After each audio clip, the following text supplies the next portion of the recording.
واش الشهرة ديال الكيبوب بصح كتستاهل الثمن اللي كيدفعوه الايدولز عليها؟ الايدولز ديال الكيبوب اللي ديما كنشوفوهم بيرفكت كيعيشوا ضغط يومي ما يتصورش، برامج ديال التدريب اللي قاصحين وقلة النعاس، وايضا الشركات اللي كتحكم ليهم في كل شيء. هاي معكم ميهي، واليوم غادي نحلوا هاد الملف المظلم او الوجه الحقيقي ديال الكيبوب. وجدوا راسكم حيت من بعد هاد الفيديو هذا ما غاديش تقدروا تشوفوا الكيبوب كما ما كنتم متعودين تشوفوه. اول مرحله غادي نبداو بها وهي مرحله التدريب.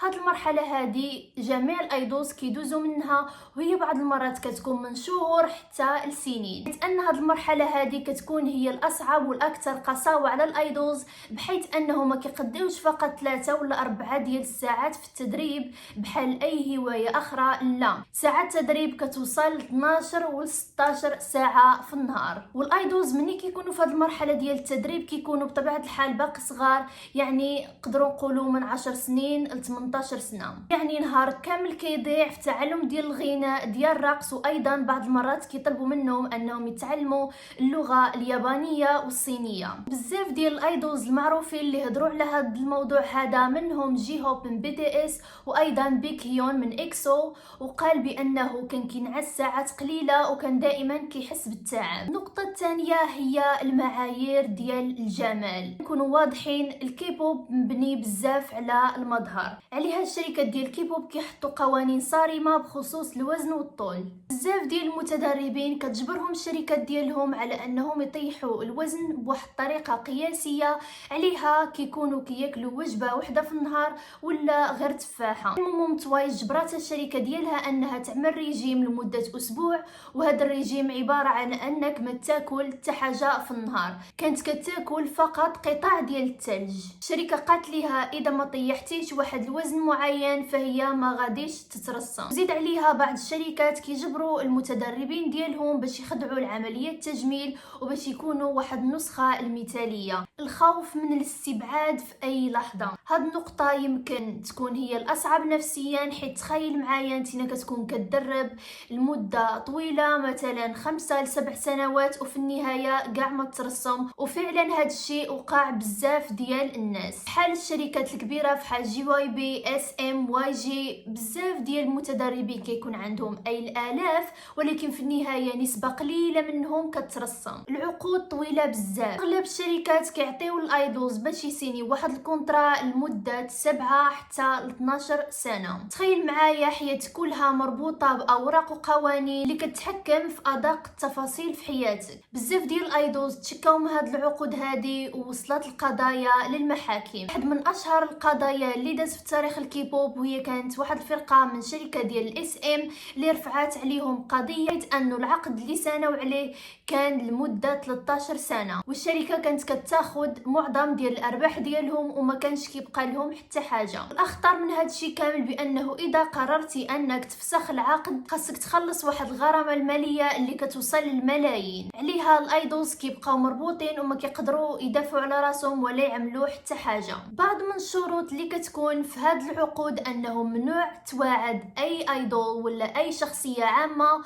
وممنوع انك تخرج مع الاصدقاء من الجنس الاخر، وايضا ممنوع تهضر بحريه في السوشيال ميديا، وايضا ممنوع انك تحكم في طريقه ديال اللبس ديالك ولا الشعر ديالك. هذا الشيء كامل كيكون تحت السيطره ديال الشركه. الايدول جيسيكا كانت مني خرجت من الشركه قررت انها تفضحهم، قالت بان الحياه ديالها كامله كانت مجدوله، حتى القرارات البسيطه بحال فوقاش تنعس ما كانتش في يدها، وايضا القرارات المهنيه كلها كانت في اليد ديال الشركه، بحيث ان الايدول مهما كان موهوب دائما الشركه كتكون متحكمه فيه، اللي كتقرر انه شنو يغني، كيفاش يرقص، كيفاش يخرج الالبوم، وقتاش يقدر يمثل، وقتاش يقدر يعمل سولو. واحسن مثال هو جي دراغون من بيج بانج، بحيث انه قال بان الشركه ما كانتش كتسمح لي بانه يخرج الاغاني الا واذا مروا من الاداره ديال الشركه. بزاف ديال الايدولز عندهم موهبه ديال الكتابه والتلحين، ولكن ما كيقدروش هاد الاغاني هادو يخرجوا للعامه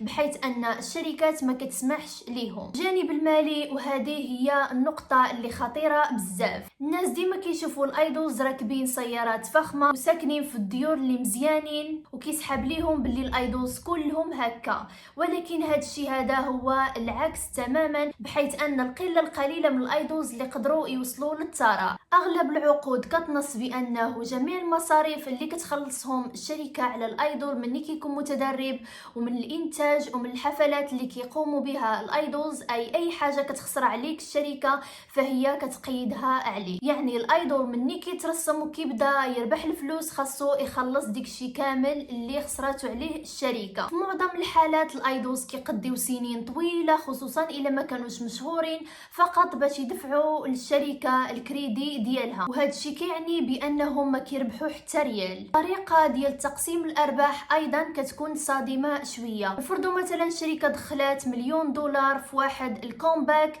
بطبيعه الحال هاد الفلوس هادو ما كيمشيوش للايدولز، وانما كتاخد من المصاريف ديالهم ديال الانتاج، وايضا كتاخد الشركه من 60 ل 80% من هاد الارباح، والباقي ديال الارباح مثلا 20% ولا 10% فهي كتقسم على الفرقه. فتخيل معايا اذا الفرقه فيها 7 ديال الاعضاء فشنو غادي يوقع ليهم. في الكيبوب وقعات بزاف ديال المآسي وديال الانتحارات، وكاينين بعض الايدولز اللي قرروا انهم ينهيوا الحياه ديالهم، فحال سولي وجونغ هيون وغوهارا اللي ما قدروش انهم يتحملوا الضغط ديال الشركه والتنمر اللي كان واقع عليهم. القصص ديالهم كتبين بان الشهره ماشي غير بارق وفرحه، مرات كتكون سجن نفسي قاتل. وصلنا لنهايه الفيديو، كنتمنى يكون هذا الفيديو هذا نال الاعجاب ديالكم. ما تنساوش تحطوا لايك وايضا تشتركوا في القناه. عندي سؤال بسيط واللي هو: واش الشهره تستاهل هاد الثمن؟ بسلامه.